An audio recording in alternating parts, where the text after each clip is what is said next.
So hello everyone, welcome back to your channel. और आज की इस वीडियो में हम पढ़ने वाले हैं पॉलिटिकल साइंस का बुक 1 का चैप्टर 2 सत्ता के नए केंद्र। तो चलते हैं चैप्टर की तरफ। सत्ता के नए केंद्र। तो सत्ता के नए केंद्र का क्या मतलब है? पहले चैप्टर में हमने पढ़ा था कि यूएसएसआर का विघटन हो गया था। ठीक है, उससे पहले क्या होता था? पूरे वर्ल्ड में 2 सुपर पावर्स होती थी, यूएसए और यूएसएसआर। लेकिन जब यूएसएसआर का विघटन हो जाता है तो हम देखते हैं कि पूरे विश्व में अमेरिका का ही वर्चस्व दिखाई देता है। अमेरिका ही दिखाई देता है, सब जगह अमेरिका का डोमिनेंस होता है। तो ऐसे में क्या कोई सेंटर्स हो सकते हैं, क्या कोई देश हो सकते हैं या कोई संगठन हो सकते हैं जो अमेरिका को चुनौती दें? तो टाइम के साथ साथ कुछ ऐसे देश और कुछ ऐसे संगठन उभर कर आए जो आने वाले समय में अमेरिका को चुनौती दे सकते हैं। उन्हीं सेंटर्स की बात हम इस चैप्टर में करने वाले हैं। पहले इस चैप्टर का नाम होता था सत्ता के समकालीन केंद्र और अब इसका नाम हो गया है सत्ता के नए केंद्र। तो सत्ता आपको पता है पावर होती है, और समकालीन मतलब होता है सम यानी सेम और कालीन मतलब टाइम पीरियड के।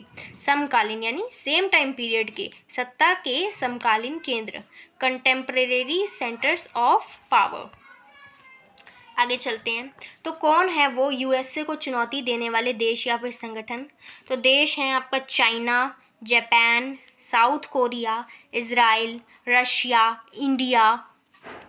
इसके अलावा संगठनों में हैं ईयू, यूरोपीय संघ, जिसमें यूरोप की कंट्रीज़ आती हैं, और आशियन में दक्षिण पूर्व साइड की कंट्रीज़ आती हैं। ब्रिक्स में इसमें हमारे 5 देश आते हैं। पहले इसमें 4 देश होते थे। बी से ब्रिटेन, आर से रशिया, आई से इंडिया, सी से चाइना और एस से साउथ अफ्रीका। साउथ अफ्रीका जो है वो इसमें बाद में जुड़ा है 2009 में शायद से। और पहले ये BRIC ब्रिक होता था, अब ये ब्रिक्स हो गया है। और सार्क में इसके बारे में हम अगले चैप्टर में डिटेल से पढ़ेंगे।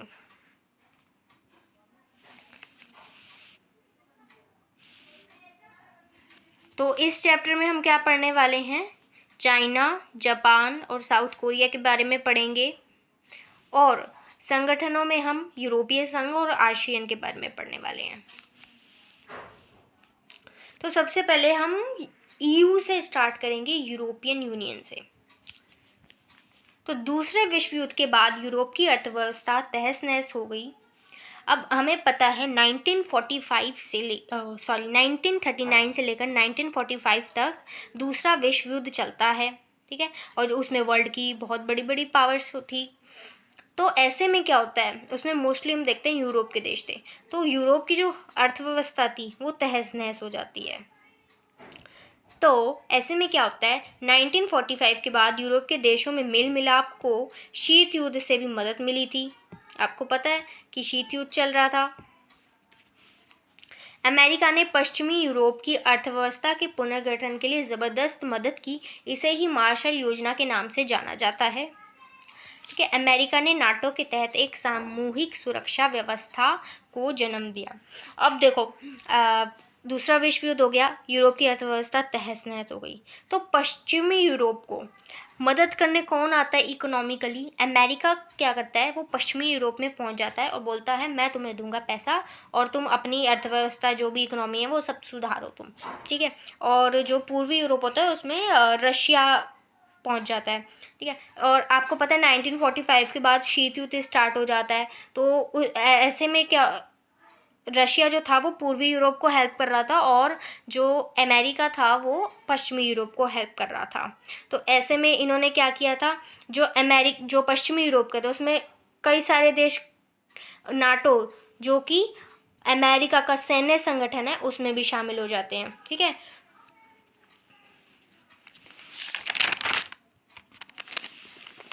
तो मार्शल योजना कब आई? 1948 में आई। ठीक है, आपको समझ आ गया होगा मार्शल योजना क्या थी कि दूसरे विश्व युद्ध के बाद जब यूरोप की अर्थव्यवस्था तहस नहस हो जाती है तो अमेरिका पश्चिमी यूरोप की ज़बरदस्त मदद करता है, उसी को हम मार्शल योजना कहते हैं। अच्छा, ये मार्शल योजना थी वो दी किसने थी? इसका जवाब आप मुझे कमेंट सेक्शन में बताएंगे। उसके बाद क्या होता है, यूरोपीय आर्थिक सहयोग संगठन की स्थापना होती है। कब? 1948 में। ओके, यूरोपीय आर्थिक सहयोग संगठन। इसके बाद एक यूरोपीय परिषद बनती है, ठीक है, 1949 में। देन यूरोपियन इकोनॉमिक कम्युनिटी बनती है 1957 में। फिर यूरोपियन पार्लियामेंट बनती है और बाद में जाके यूरोपीय संघ बनता है 1992 में मास्ट्रिक्ट संधि के तहत। ठीक है, एकदम से यूरोपीय संघ नहीं बन गया था। पहले मार्शल योजना आती है, फिर आप देखते हो यूरोपीय आर्थिक सहयोग संगठन, फिर यूरोपीय परिषद, फिर यूरोपियन इकोनॉमिक कमेटी, फिर पार्लियामेंट बनती है और फिर यूरोपीय संघ बनता है 1992 में जाके। तो देखो, कोई भी संगठन जब बनता है तो उसके कुछ ना कुछ उद्देश्य होते हैं। तो ऐसे ही ईयू के भी कुछ उद्देश्य थे, जैसे कि एक समान विदेशी व सुरक्षा नीति रखना, ठीक है, जो भी सदस्य देश हैं उनका आर्थिक विकास करना, व्यापार में बढ़ावा देना, आपस में व्यापार करेंगे तो क्या होएगा, इकोनॉमी स्ट्रांग होएगी, वीज़ा मुक्त आवागमन करना, एक समान मुद्रा का चलन। यूरोपीय संघ की एक मुद्रा है यूरो, और वो जितने भी देश शामिल हैं यूरोपीय संघ में, वो वहाँ पे एक ही करेंसी को माना जाता है और वो है यूरो। और आपको मैं बता दूं, जो ये यूरो है ये पिछले साल तक तो आई थिंक 94 रुपीज़ के रुपीज़ के बराबर थी, और जो डॉलर है आपको पता है उसकी वैल्यू थोड़ी कम है। तो आप यहाँ से देख रहे हो कि जो यूरो है वो अमेरिका के डॉलर को भी चुनौती देती है। आप सर्च करना खुद से एक बार गूगल पे कि डॉलर की कितनी वैल्यू है और यूरो की वैल्यू कितनी है, ठीक है, रुपीज़ के हिसाब से। आंतरिक मामलों तथा न्याय से जुड़े मामलों पर सहयोग, ये यूरोपीय संघ के उद्देश्य थे। नेक्स्ट है, ये मैंने आपको इसलिए कराया क्योंकि ये जो भी छोटे छोटे क्वेश्चंस हैं ये 2 नंबर में पूछ लिए जाते हैं। इधर ये वाले जो थे ये सारे 1 मार्कर में पूछ लिए जाते हैं। नेक्स्ट है यूरोपीय संघ की विशेषताएं। तो यूरोपीय संघ के देशों की समान विदेश और सुरक्षा नीति है। पहली विशेषता तो यही हो जाती है, यूरोपीय संघ के देश आंतरिक मामलों और न्याय से जुड़े मुद्दों पर एक दूसरे का सहयोग करते, एक दूसरे की हेल्प करते हैं वो आंतरिक मामलों में और न्याय से जुड़े मुद्दों पर। यूरोपीय संघ की साझी मुद्रा है, साझी यानी एक शेयर्ड करेंसी है उनकी, और क्या है वो, यूरो। और यूरोपीय संघ का अपना झंडा है, अपना उनका गान है, जैसे हमारा नेशनल एंथम होता है ना, ऐसे उनका भी है, उनका अपना स्थापना दिवस भी है और अपनी मुद्रा भी है। और उन्होंने 2003 में अपना संविधान भी बनाना चाहा था, लेकिन उसकी कोशिश असफल हो जाती है। ये देखिए, ये है यूरोपीय संघ का झंडा, आप देख सकते हो इसमें 1200 ये गोल्डन स्टार्स हैं, ठीक है। तो सोने के रंग के सितारों का घेरा यानी ये जो सर्कल है, यूरोप के लोगों की एकता और मेल मिलाप का प्रतीक है। ये पूछा जा सकता है 1 मार्कर में। इसमें 12 सितारे हैं। 12 सितारे क्यों हैं वो भी देख लो, क्योंकि 12 की संख्या को वहाँ पारंपरिक रूप से पूर्णता, समग्रता और एकता का प्रतीक माना जाता है। यानी कि 12 वहाँ पे एक अच्छा नंबर है, इसलिए यहाँ पे 12 सोने के सितारे हैं, ठीक है। अच्छा, एक क्वेश्चन और है आपके लिए कि अब यूरोपीय संघ में वर्तमान में कितने देश हैं? इसका आंसर भी आप मुझे कमेंट सेक्शन में दोगे, ठीक है।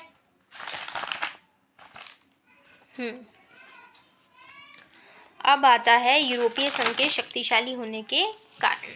एक क्वेश्चन आपके पेपर में बहुत पूछा जाता है और अभी 2025 का जो एग्ज़ाम हुआ था 12th का बोर्ड का, उसमें भी एक क्वेश्चन पूछा गया था कि यूरोपीय संघ को ताकतवर बनाने वाले कौन कौन से ऐसे कारक हैं। तो ये मैं फ्लो चार्ट लेके आई हूँ।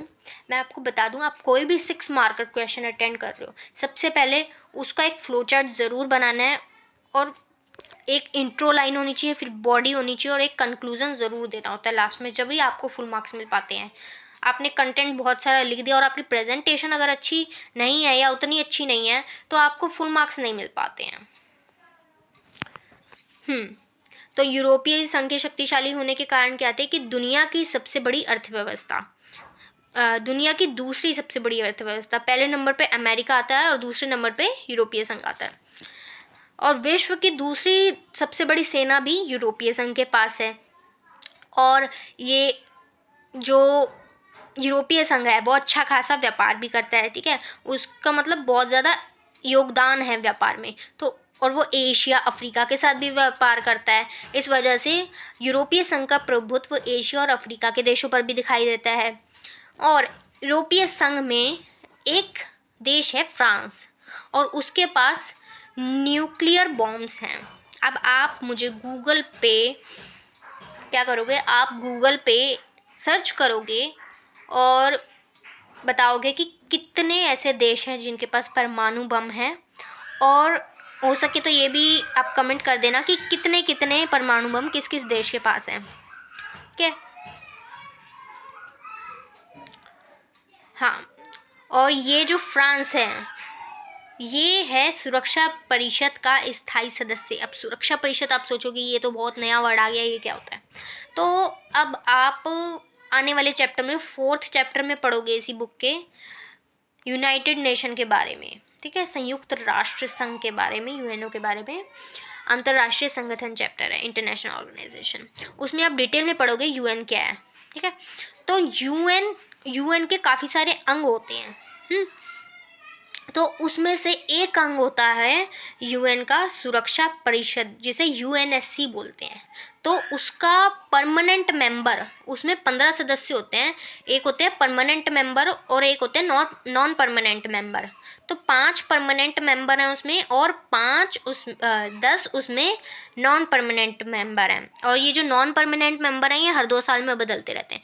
तो जो फ्रांस है ना, फ्रांस सुरक्षा परिषद का स्थायी सदस्य है। अब स्थायी सदस्य के होने पे उसे क्या एडवांटेज मिला है, उसे मिला हुआ है वीटो पावर। वीटो पावर मतलब अगर दुनिया में कोई बहुत बड़ा फैसला होने जा रहा है, ठीक है, तो उसमें से अगर फ्रांस चाहता है वो फैसला ना हो तो वो फैसला नहीं हो सकता है। अंतरिक्ष विज्ञान और प्रौद्योगिकी में विश्व में दूसरा स्थान है ईयू का, ठीक है, यूरोपीय संघ का। हाँ, तो अब हम थोड़ा डिटेल में पढ़ लेते हैं, ठीक है। यूरोपीय संघ का आर्थिक, राजनीतिक, कूटनीतिक तथा सैनिक प्रभाव बहुत ज़बरदस्त है। तो 2016 में क्या होता है, ईयू जो है दुनिया की दूसरी सबसे बड़ी अर्थव्यवस्था थी, ठीक है। अमेरिका के बाद दूसरी सबसे बड़ी अर्थव्यवस्था कौन थी 2016 में, ईयू, ठीक है। इसका जो जीडीपी है, सकल घरेलू उत्पाद, ग्रॉस डोमेस्टिक प्रोडक्ट, वो कितना था, 17,000 अरब डॉलर से ज़्यादा था, जो कि अमेरिका के ही लगभग है। इसकी जो मुद्रा यूरो है, डॉलर के प्रभुत्व के लिए खतरा बन सकती है। आप यूरो की वैल्यू ज़रूर सर्च करना। नेक्स्ट है, विश्व व्यापार में यूरोपीय संघ की हिस्सेदारी अमेरिका से 3 गुनी ज़्यादा है, ठीक है। इसके चलते यह अमेरिका और चाइना से व्यापारिक व्यापारों में पूरी धौंस से बात करता है, यानी कि ये बहुत ज़्यादा व्यापार करता है। अमेरिका से 3 गुनी हिस्सेदारी जो है वो ईयू की है, इस वजह से ये पूरे मतलब धौंस से बात करता है अमेरिका और चाइना से। इसकी आर्थिक शक्ति का प्रभाव दूर दराज के देशों पर भी है, ठीक है, जैसे कि वो एशिया में, अफ्रीका में, हमें पता है जो यूरोप का व्यापार है वो एशिया के देशों से भी, अफ्रीका के देशों से भी है। तो ऐसे में हमको यूरोपीय संघ का प्रभुत्व एशिया और अफ्रीकी देशों पे भी देखने में मिलता है। यह विश्व व्यापार संगठन WTO, वर्ल्ड ट्रेड ऑर्गेनाइजेशन जैसे अंतर्राष्ट्रीय व्यापार संगठनों के अंदर एक महत्वपूर्ण समूह के रूप में काम करता है। नेक्स्ट है राजनीतिक रूप से देखें अगर, तो जो यूरोपीय संघ का देश फ्रांस है वो सुरक्षा परिषद यूएनएससी का स्थायी सदस्य है, और जो ब्रिटेन है पहले वो भी यूरोपीय संघ का सदस्य होता। हाँ, तो जो पहले ब्रिटेन था वो भी यूरोपीय संघ का सदस्य होता था, ठीक है, लेकिन उसने बाद में क्या किया था, उसने यूरोपीय संघ को छोड़ दिया था। लेकिन जो ब्रिटेन है उसके पास भी यूएनएससी की परमानेंट मेंबरशिप है, ये आप याद रखना। ईयू के कई और देश सुरक्षा परिषद के स्थायी सदस्यों में शामिल हैं, ठीक है, सुरक्षा परिषद के अस्थायी सदस्यों में शामिल है। ईयू अमेरिका समेत सभी मुल्कों की नीतियों को प्रभावित करता है, ठीक है। अन्य देश या संगठनों के साथ वाद विवाद की स्थिति में धमकी या सैन्य शक्ति का उपयोग करने की जगह कूटनीति, आर्थिक निवेश और बातचीत की इसकी नीति ज़्यादा प्रभावी साबित हुई है। यानी अगर कोई लड़ाई हो जाती है, कोई वाद विवाद हो जाता है, तो यूरोपीय संघ मार कटाई करने की जगह, युद्ध करने की जगह बातचीत से मुद्दों को सुलझाने की कोशिश करता है। और ये जो इसकी नीति है, बातचीत से बातों को, वाद विवादों को सुलझाना, ये ज़्यादा कारगर साबित रही है। नेक्स्ट है सैन्य शक्ति के रूप में। ईयू को अगर हम सैन्य शक्ति के रूप में देखें तो ये दुनिया की दूसरे सबसे बड़ी सेना जो है वो यूरोपीय संघ के पास है, और इसका कुल रक्षा बजट अमेरिका के बाद सबसे अधिक है। यूरोपीय संघ के देश फ्रांस के पास 335 परमाणु हथियार हैं, और पहले ब्रिटेन भी ईयू का सदस्य था, तो उसमें उसके मिलाकर 550 थे, लेकिन बाद में मैंने आपको बताया कि ब्रिटेन ने तो ईयू को एग्जिट कर दिया। अंतरिक्ष विज्ञान और प्रौद्योगिकी के मामले में ईयू का दुनिया में दूसरा स्थान है, ठीक है। और ईयू के सदस्य देश देख लो आप वर्तमान में, ठीक है, Austria, Belgium, Denmark, Finland, France, Germany, Greece, Ireland, Italy, Luxembourg, Malta, Netherlands, Portugal, Sweden, Spain, ये ईयू के सदस्य देश हैं। अब ईयू की कुछ कमियां भी हैं, ठीक है। ईयू जो है यूरोपीय संघ के सदस्य देशों की अपनी विदेश नीति और रक्षा नीति है, जो कई बार एक दूसरे के खिलाफ हो जाती है, ठीक है। जैसे कि इराक पर हमले के मामले में एक टाइम क्या था कि अमेरिका जो है वो इराक पे हमला बोल देता है, लेकिन जो ईयू के सदस्य थे उनके एक मत नहीं थे ये इसको लेकर। जो ब्रिटेन था वो तो सपोर्ट कर रहा था कि हाँ अमेरिका ने अच्छा किया इराक पे हमला करके, लेकिन जो फ्रांस थे, जर्मनी थे, ये लोग खुश नहीं थे कि अमेरिका ने ऐसा क्यों किया। तो आप यहाँ देख रहे हो जो ब्रिटेन है, फ्रांस है, जर्मनी है, ये एक ही उसके संगठन के सदस्य हैं, लेकिन इनके एक मत नहीं है। यूरोप के कुछ हिस्सों में यूरोप मुद्रा को लागू करने को लेकर नाराजगी है, जैसे कि डेनमार्क और स्वीडन में ना ये यूरो मुद्रा को मानना चाहते हैं, ना ये मास्ट्रिक्ट संधि को मानना चाहते हैं, ये इस बात से खुश नहीं है। यूरोपीय मुद्रा यूरो को मानने का विरोध करते हैं ये। यूरोपीय संघ के कई सदस्य देश अमेरिकी गठबंधन नाटो में थे। अब देखो, अब जब आप दो नावों पे पैर रखोगे ना, तो आपको दोनों के साथ कॉपरेट करना बड़ा मुश्किल हो जाता है। अब नाटो है, वहाँ पे जो जैसे फैसले लिए जा रहे हैं आपको नाटो के हिसाब से भी चलना पड़ेगा। यूरोपीय संघ के जैसे फैसले लिए जा रहे हैं आपको उस हिसाब से भी चलना पड़ेगा। और जो यूरोपीय संघ के नए सदस्य मुख्यतः भूतपूर्व सोवियत खेमे के थे। अब आप ये देखो ना, पहले क्या थे, पहले यूरोपीय संघ में कम देश थे, जैसे हम देखते हैं पश्चिमी यूरोप वाले, बाद में पूर्वी यूरोप के सदस्य देश जो हैं वो भी शामिल हो जाते हैं। और वो पूर्वी यूरोप में पहले वो कौन से देश थे, वो थे जो सोवियत संघ के ग्रुप में थे। वो वाले देश जो है बाद में जब सोवियत संघ टूट जाता है तो वो क्या करते हैं, वो ईयू को ज्वाइन कर लेते हैं। तो अब देखो ऐसे किसी को भी मतलब उसमें ईयू के सदस्य देश मेंबरशिप दी जा रही है, ठीक है। तो ये बात अच्छी नहीं लगती है वहाँ के देशों को। ये ब्रिटेन को भी यही चीज़ अच्छी नहीं लगती थी कि क्यों इतने सारे देशों को भरा जा रहा है और किसी को भी भरा जा रहा है। बहुत से देशों को लगता था कि जो ताकत उनके देश की सरकार को हासिल थी वह अब यूरोपीय संघ को दे दी जाएगी। मतलब आप ये समझ लो, आपको अकेले डांस करना है, अकेले डांस करना है आपको, और एक आपको ग्रुप में डांस करना है। तो जब आपको अकेले फैसला लेना है कि मैं इस ये वाला गाने का ये वाले पॉइंट पे ये स्टेप करूँगी, तो आपको किसी से पूछने की ज़रूरत नहीं है, आप करोगे। लेकिन अगर आपको ग्रुप में चलना है, आपको 100 लोगों की सलाह लेनी पड़ेगी, ठीक है। तो वही यहाँ पे बात बोली जा रही है। यूरोपीय संघ में कुछ देशों को शामिल करने के सवाल पर असहमति है।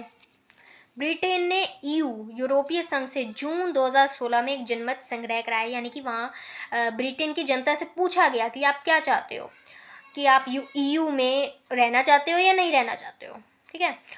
तो इसके द्वारा ब्रिटेन ने ईयू से अलग होने का निर्णय लिया, ठीक है। 2016 में एक रेफरेंडम होता है, रेफरेंडम कराया जाता है, जनता से पूछा जाता है कि यूरोपीय संघ का पार्ट रहना है या नहीं रहना है, ठीक है। तो जनता बोल देती है नहीं रहना है। अब इसी को क्या बोला जाता है, ब्रेक्सिट बोला जाता है। ब्रिटेन अब यूरोपीय संघ का हिस्सा नहीं है, ठीक है। और एग्जिट कब किया आप मुझे बताओगे, क्योंकि 2016 में तो जनमत संग्रह कराया है, एग्जिट कब किया आप वो मुझे बताओगे, ठीक है। चलो मैं भी बता देती हूँ, 2020 में जो है ब्रिटेन वो यूरोपीय संघ को छोड़ चुका है। 2003 में यूरोपीय संघ ने एक शेयर्ड कॉन्स्टिट्यूशन, एक साझा संविधान बनाने की कोशिश की थी, लेकिन वो असफल हो जाती है। अब असफल कैसे हो जाती है, ये देखो 2003 में इस कार्टून के ज़रिए बताया गया, जैसे टाइटैनिक जहाज डूब गया था ना समंदर में, ऐसे ही जो यूरोपीय संघ ने 2003 में साझा संविधान बनाने की कोशिश की, वो असफल हो जाती है। ये इस कार्टून में बताया गया। आप देखोगे ना टाइटैनिक जहाज पे यहाँ 12 सोने के सितारे बने हुए हैं, तो वो किसको दर्शा रहे हैं, वो ईयू यूरोपीय संघ को दर्शा रहे हैं। इसके अलावा मैं आपको मैप में दिखा देती हूँ यूरोपीय संघ के सदस्य देश। तो ये मैप है, कभी कभी पूछ लिया जाता है आपसे बोर्ड के एग्ज़ाम में। वैसे तो देखो जो बोर्ड का एग्ज़ाम होएगा उसमें मेनली इंडिया का मैप ही पूछा गया, ज़्यादातर इंडिया के मैप से ही क्वेश्चन आता है। और प्री बोर्ड में भी, मिड टर्म में भी इंडिया का मैप ही ज़्यादा देते हैं, लेकिन सीबीएसई का कोई भरोसा नहीं है। अगर वो 5-6 साल में पूछ ही लेती है, 5-6 साल में, 8-10 साल में वो पूछ लेती है वर्ल्ड मैप से भी क्वेश्चन। तो ये यूरोप का मैप है। आप देखोगे जितने भी पर्पल वाले हैं ये सारे यूरोपीय संघ के पुराने देश हैं, और जितने भी ये ऑरेंज वाले हैं ये सारे यूरोपीय संघ के नए देश हैं। पुराने देशों में देखें अगर, तो Finland, Sweden, Denmark, Netherlands, United Kingdom, Ireland, Belgium, Luxembourg, Germany, Austria, France, Italy, Spain, Portugal, Malta, Greece, ठीक है। और नए देशों में अगर हम देखें तो एस्टोनिया, लताविया, लिथुआनिया, आपको पता नहीं है पहले सारे सोवियत संघ के होते थे, पोलैंड, चेक Republic, Slovakia, Hungary, Croatia, Romania, Bulgaria, ये क्या हैं, यूरोपीय संघ के नए सदस्य देश हैं। इसके अलावा ये भी है, साइप्रस भी है। हाँ, तो अब आगे चलते हैं हम आसियान पे।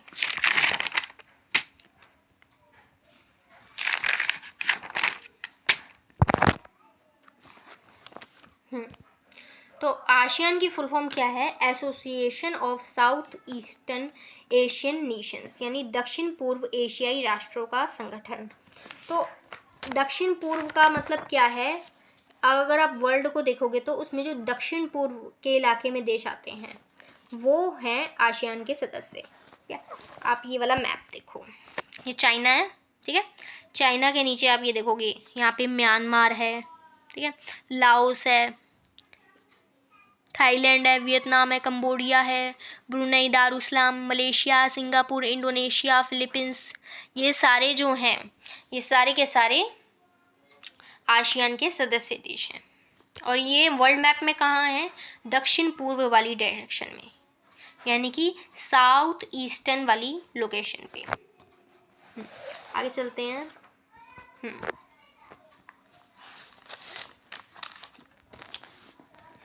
हाँ, तो आसियान की स्थापना कब हुई थी, 1967 में हुई थी, अगस्त 1967 में, ठीक है। बैंकॉक घोषणा पत्र को हस्ताक्षर करके आसियान की स्थापना होती है। तो पहले इसमें 5 देश होते हैं, ठीक है, फिर बाद में इसमें 5 देश और जुड़ जाते हैं। तो स्टार्टिंग स्थापक देश कौन से हैं इसके, इंडोनेशिया, मलेशिया, फिलीपींस, सिंगापुर और थाईलैंड। और बाद में कौन कौन से देश आ जाते हैं इसमें? Brunei Darussalam, Vietnam, Laos, Myanmar, Cambodia. ठीक है, आगे चलते हैं। आसियान की स्थापना के उद्देश्य। कोई भी अगर संगठन बन रहा है तो उसके उद्देश्य क्या होंगे? मेनली या तो उन्हें आर्थिक विकास करना होगा, उन्हें विवादों को सुलझाना होगा, ठीक है, सांस्कृतिक विकास करना होगा, सामाजिक विकास करना होगा, यही सब करना होता है मेनली। इसी वजह से कोई भी संगठन बनाया जाता है। तो आसियान की स्थापना के उद्देश्य क्या है? सदस्य देशों के आर्थिक विकास को तेज करना, इकोनॉमी अच्छी होए, ठीक है, सामाजिक और सांस्कृतिक विकास हासिल करना, कानून के शासन और संयुक्त राष्ट्र यूएन, ठीक है, यूएन के नियमों का पालन करके क्षेत्रीय शांति और स्थायित्व को बढ़ावा देना। यानी कि जो भी यूएन के रूल्स हैं, यूएन ने जो भी रूल्स बनाए हुए हैं वो सारे फॉलो करना, ठीक है, जो भी और शांति कायम करके रखना। ये देखिए, ये आसियान का झंडा है।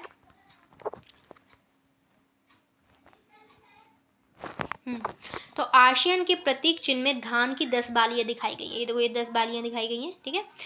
ये धान की 10 बालियां दक्षिण पूर्व एशिया के 10 देशों को इंगित करती हैं, कहते हैं, जो आपस में मित्रता और एकता के धागे से बंधे हैं। वृत्त, वृत्त यानी सर्कल, ये सर्कल आसियान की एकता का प्रतीक है। आसियान शैली, आसियान वे, तो आसियान का जो काम करने का तरीका है उसी को आसियान शैली कहते हैं।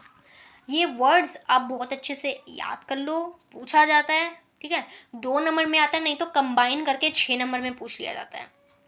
तो अनौपचारिक, टकराव रहित और संयोगात्मक मेल मिलाप का नया उदाहरण पेश करके आसियान ने काफी यश कमाया है और इसी को आसियान शैली कहा जाता है, ठीक है। तो आसियान के सदस्य देशों ने क्या किया? आपस में लड़ाई झगड़ा नहीं किया, बातचीत से जो भी उनके मुद्दे, जो भी उनके कन्फ्लिक्ट्स वगैरह होते हैं वो सब वो सुलझाते हैं और यही उनका काम करने का तरीका है, इसी को आसियान शैली कहती हैं। नेक्स्ट है, ये मोस्ट इंपॉर्टेंट क्वेश्चन है, 6 नंबर में 4 नंबर में पूछ लिया जाता है। आसियान समुदाय के प्रमुख स्तंभ कौन से? तो 3 प्रमुख स्तंभ हैं, 3 पिलर्स हैं। आसियान सुरक्षा समुदाय, आसियान आर्थिक समुदाय और आसियान सांस्कृतिक समुदाय। आसियान सुरक्षा समुदाय का काम क्या होता है? जैसा कि नाम से है, सुरक्षा समुदाय यानी कि सुरक्षा करना, तो सदस्य देशों के बीच होने वाले टकरावों को दूर करना, ठीक है, लड़ाई की जगह बातचीत से जो भी वाद विवाद है उनको सुलझाना। आसियान आर्थिक समुदाय, आर्थिक समुदाय यानी कि आर्थिक विकास करना, आसियान के सदस्य देशों का आर्थिक विकास करना, साझा बाजार और उत्पादन आहार को बढ़ाना, यानी कि सब लोग मुक्त व्यापार करें, आपस में ट्रेड करें, अपनी इकोनॉमीज को स्ट्रॉन्ग करें। आसियान सांस्कृतिक समुदाय सामाजिक और सांस्कृतिक संबंधों को बढ़ावा देता है। वो जैसा नाम है इनका वैसा इनका काम है। आसियान क्षेत्रीय मंच, तो आसियान की स्थापना अलग है और आसियान क्षेत्रीय मंच जो है वो अलग है।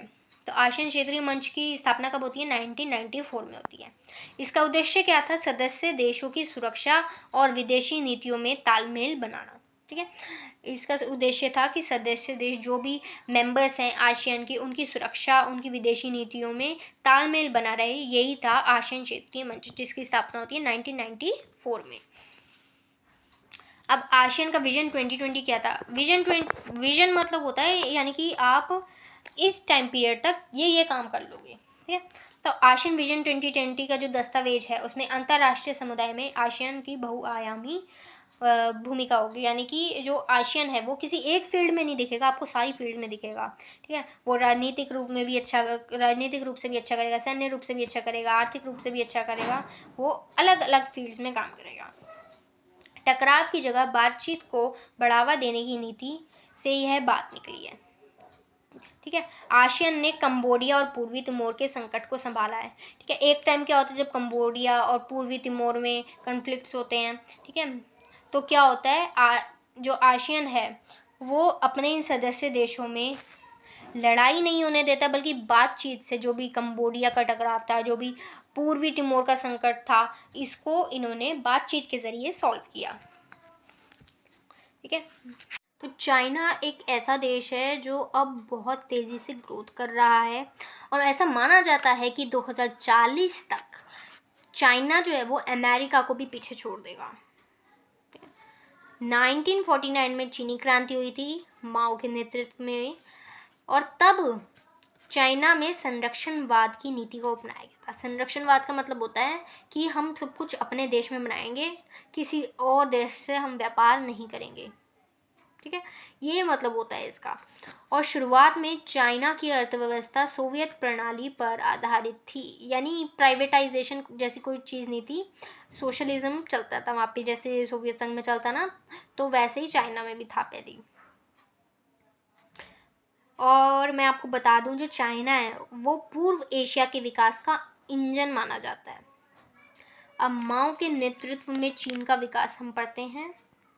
चीन एक विशाल आबादी, भूभाग और संसाधनों वाला देश है, और इसका राजनीतिक प्रभाव भी बहुत गहरा है।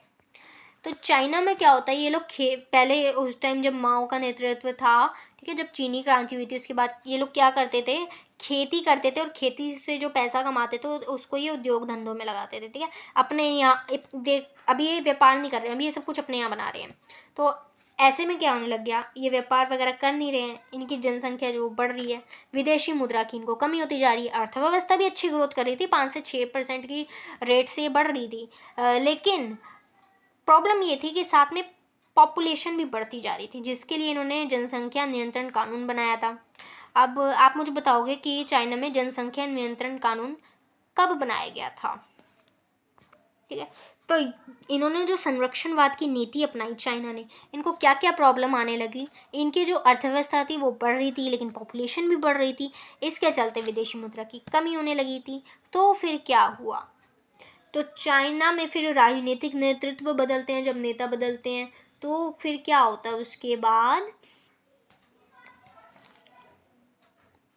चाइना 1972 में अपने एकांतवास को ख़त्म करता है। एकांतवास यानी कि पहले चाइना ने बोला था कि हम किसी और देश से व्यापार नहीं करेंगे, सब कुछ अपने अंदर बनाएंगे, अपने ही अंदर हम बेचेंगे। तो चाइना क्या करता है, 1972 में गुपचुप तरीके से अमेरिका से दोस्ती कर लेता है, और ऐसे वो अपने एकांतवास को ख़त्म करता है, ठीक है। ये मैंने बहुत क्लियरली यहाँ पे लिखा हुआ है, क्योंकि ये सारे जो है MCQs में भी पूछे जाते हैं। और ये जो चाइना वाला है ना, कि उसने अपनी अर्थव्यवस्था को मतलब कैसे ग्रो किया, ये पूरा 6 नंबर में भी पूछा जाता है। 1973 में जो चाउ एनलाई थे, चाउ एनलाई, उन्होंने 4 क्षेत्रों में आधुनिकीकरण का प्रस्ताव लेकर आते हैं। वो कौन कौन से 4 क्षेत्र थे, उन्होंने कृषि का आधुनिकीकरण किया, उद्योगों का आधुनिकीकरण किया, सेना का आधुनिकीकरण किया, विज्ञान और प्रौद्योगिकी का भी उन्होंने मॉडर्नाइजेशन किया। फिर 1978 में देंग शियाओपिंग, ठीक है, नाम याद रखना किसने क्या क्या किया, क्योंकि MCQ में पूछा जाता है और फिर हमें कन्फ्यूज़न हो जाती है। 1978 में देंग शियाओपिंग के नेतृत्व में मुक्त द्वार की, ओपन डोर की पॉलिसी को अपना लिया जाता है, यानी कि अब ये लोग व्यापार करेंगे अच्छे से, बाकी देशों से ये अपने रिलेशंस बनाएंगे, और इससे फिर क्या होएगा, ऑब्वियसली इन्हें फ़ायदा होएगा, क्योंकि इनका फॉरेन एक्सचेंज होएगा, इनके पास विदेशी मुद्रा की जो कमी थी वो पूरी होगी। फिर 1982 में ये खेती का निजीकरण करते हैं। अब देख लो, पहले इनका सोशलिज्म चल रहा था, अब ये प्राइवेटाइजेशन की तरफ जा रहे हैं। 1982 में खेती का निजीकरण करते हैं, फिर 1998 में उद्योगों का निजीकरण करते हैं, और 2001 में चाइना WTO में, वर्ल्ड ट्रेड ऑर्गेनाइजेशन में शामिल हो जाता है। तो कहने का मतलब ये है, देखो हमने ये देखा था कि जब सोवियत संघ USSR जो है वो जब प्राइवेटाइजेशन की तरफ जाता है तो उसकी तो अर्थव्यवस्था तहस नहस हो जाती है, लेकिन यहाँ पे हम देखते हैं चाइना की तो अर्थव्यवस्था एकदम मस्त हो गई है। तो ऐसा क्या था, अब यही क्वेश्चन जो है ये पूछा गया था अभी बोर्ड में आया था, ये 2 नंबर में आया था कि USSR था जो उसने अगर शॉक थेरेपी को जो अपनाया, तो क्या उसने अपनाकर सही किया था, तो वो यही मेनली पूछना चाह रहे थे, जो मैं अब आपको बताऊंगी। जो चाइना है वो चाइना भी शॉक थेरेपी को अपना सकता था, लेकिन चाइना ने शॉक थेरेपी को नहीं अपनाया, बल्कि उसने चरणबद्ध तरीके से अपनी अर्थव्यवस्था को उदार बनाया, ठीक है। तो अगर USSR करता ऐसे धीरे धीरे प्राइवेटाइजेशन की तरफ जाता तो USSR की अर्थव्यवस्था बच सकती थी, लेकिन USSR में एकदम से प्राइवेटाइजेशन आ गया था, ठीक है, सब कुछ एकदम से प्राइवेट होने लगा था, इसलिए उनकी अर्थव्यवस्था जो थी वो तहस नहस हो गई थी। अगर यूएसएसआर चाइना की तरह करता, धीरे धीरे प्राइवेटाइजेशन की तरफ बढ़ता, तो हो सकता है उसकी अर्थव्यवस्था भी बच जाती। तो यही क्वेश्चन 2 नंबर में आया था। और इसके अलावा हमें पता है कि ऐसा अनुमान लगाया जाता है 2040 तक चाइना जो है वो अमेरिका को पीछे छोड़ देगा, क्योंकि ये बढ़ती आर्थिक ताकत है, ये बहुत ही तेज़ी से ग्रो कर रहा है।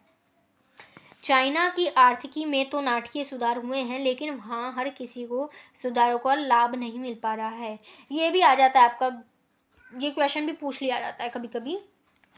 अब देखो, चाइना की जो अर्थव्यवस्था वो तो मस्त होगी एकदम, लेकिन कुछ कमी है चाइना में भी। जैसे वहाँ पे बेरोजगारी बहुत है, अमीर बहुत अमीर हो गए, गरीब बहुत गरीब है। वहाँ पे 10 करोड़ लोग तो वहाँ पे रोजगार की तलाश में है। महिलाओं के रोजगार और काम करने की स्थिति भी वहाँ पे अच्छी नहीं है। 18वीं और 19वीं सदी में जैसे यूरोप में होती थी ना, वैसी वहाँ चाइना की स्थिति है आज भी। महिलाओं की स्थिति तो आप देखोगे कि मतलब अर्थव्यवस्था में तो इतना आगे निकल गया चाइना, लेकिन यहाँ पे महिलाओं की स्थिति क्या है। पर्यावरण को बहुत नुकसान पहुंचाता है चाइना, ठीक है। अब सबसे ज़्यादा जो ग्रीन हाउस का एमिशन है, पहले अमेरिका ने किया था, अब चाइना कर रहा है, तो इससे पर्यावरण को भी बहुत ज़्यादा नुकसान पहुंच रहा है। भ्रष्टाचार जो है वो भर भर के अब चाइना में भी भ्रष्टाचार बढ़ता जा रहा है। गांव और शहर के तथा तटीय और मुख्य भूमि पर रहने वाले लोगों के बीच फासला बढ़ता जा रहा है। अमीर और अमीर होते जा रहे हैं, गरीब और गरीब होते जा रहे हैं। तो चाइना और इंडिया के क्या रिलेशंस हैं? तो चाइना जो है वो भारत के बीच में, पहले तो चाइना और भारत के बहुत अच्छे रिलेशंस होते थे, ठीक है। जो नेहरू जी थे उनके, वो चाइना को बहुत अच्छा समझते थे, उनका बहुत अच्छे से मतलब रिलेशन थे उनके। और ब्लाइंडली एक होता है ना अंधविश्वास करना, वो था नेहरू जी को चाइना पर। एक पहले फेमस था हिंदी चीनी भाई भाई का नारा, ठीक है, और बाद में हिंदी चीनी बाय बाय का नारा फेमस हो गया। तो ऐसा क्या हुआ, पहले तो हमारे बहुत अच्छे रिलेशंस थे, लेकिन कुछ कारणों से चाइना और इंडिया में खटास आ जाती है। तो क्या कारण थे वो? मेनली 2 कारण थे। क्या होता है, जो चाइना होता है ना, वो तिब्बत के लोगों को परेशान कर रहा होता है, ठीक है, उनकी संस्कृति का दमन कर रहा होता है, तिब्बत पे कब्जा कर लिया होता है उन्होंने, और ये भारत बहुत टाइम से देख रहा होता है, भारत को बिल्कुल अच्छा नहीं लग रहा होता है। और एट दी एंड क्या होता है, जो भारत होता है 1959 में दलाई लामा को, वो राजनीतिक गुरु थे वहाँ के, तो वो दलाई लामा को राजनीतिक शरण दे देते हैं। अब इस बात से चाइना बहुत नाराज हो जाता है। क्यों? क्योंकि इंडिया और चाइना में 1954 में एक पंचशील एग्रीमेंट साइन हुआ था। पंच मतलब होता है 5 और शील मतलब शांति, यानी कि 5 ऐसी बातें थी कि इंडिया और चाइना में शांति बनी रहे। एक मतलब 5 ऐसी बातें उसमें लिखी थी। तो उसमें एक बात ये भी थी कि चाइना और इंडिया एक दूसरे के मैटर्स में इंटरफेयर नहीं करेंगे। लेकिन चाइना कहता है ये तो आपने भाई मेरे मैटर में इंटरफेयर कर दिया। तिब्बत और चाइना का जो था वो उनका आपसी मैटर था, भारत ने क्यों राजनीतिक शरण दी दलाई लामा को? तो ये तो चाइना के मैटर में इंटरफेयर हो गया। चाइना इस बात से नाराज हो जाता है। इसके अलावा जो भारत और चाइना में सीमा विवाद भी है, लद्दाख अक्साई चिन जिसे बोलते हैं, ठीक है, और अरुणाचल प्रदेश जिसे नेफा बोलते हैं, उत्तरी पूर्वी सीमांत, उन्होंने, चाइना ने इंडिया के इन रीजन्स पे कब्जा कर रखा है, इनके कुछ रीजन्स पे। तो ये वाला जो टॉपिक है ये आप बहुत अच्छे से पढ़ोगे सेकेंड बुक के चैप्टर 4 में। अब मैं आपको कुछ कार्टून्स दिखा देती हूँ चाइना से रिलेटेड। ये देखिए, ये कार्टून, इसमें ड्रैगन दिखा रखा है और इसमें ग्रेट वॉल ऑफ चाइना को दिखा रखा है। यहाँ पे दिखा रखा है कि चाइना जो है वो कितनी तेज़ी से ग्रो कर रहा है, ठीक है। और यहाँ पे क्वेश्चन भी पूछा गया कि पहचाने की कार्टून में दिखाया गया एक छोटा सा आदमी कौन हो सकता है, क्या वह ड्रैगन को रोक सकता है? तो आप इसे देखो, इसने ना सूट बूट पहन रखे, तो ये कौन होएगा आपके हिसाब से? मेरे हिसाब से तो ये अमेरिका है, क्योंकि चाइना जो है वो सेकंड नंबर पे आने लगा है, अमेरिका फर्स्ट नंबर पे आता है। तो कहीं ना कहीं चाइना जो है वो अमेरिका के प्रभुत्व के लिए खतरा है। तो ये जो आदमी है यहाँ पे, आप इसे अमेरिका कंसीडर कर सकते हो। ये जो कार्टून है इसमें दिखा रखा है माओ की लाल किताब। पहले माओ 1949 में माओ के नेतृत्व में चीनी क्रांति हुई थी, तो तब इन्होंने संरक्षणवाद को अपनाया था। ठीक है, अब यहाँ पे देखो, हूँ की पूंजी प्रस्थ लाल टाई। आप यहाँ देखोगे इन्होंने सूट बूट पहन रखे हैं मज़े से, यानी कि पहले इन्होंने संरक्षणवाद की नीति को अपना रखा था, बाद में इन्होंने उदारवाद की जो नीति को अपनाया, तो वही इस कार्टून में दिखाया जा रहा है।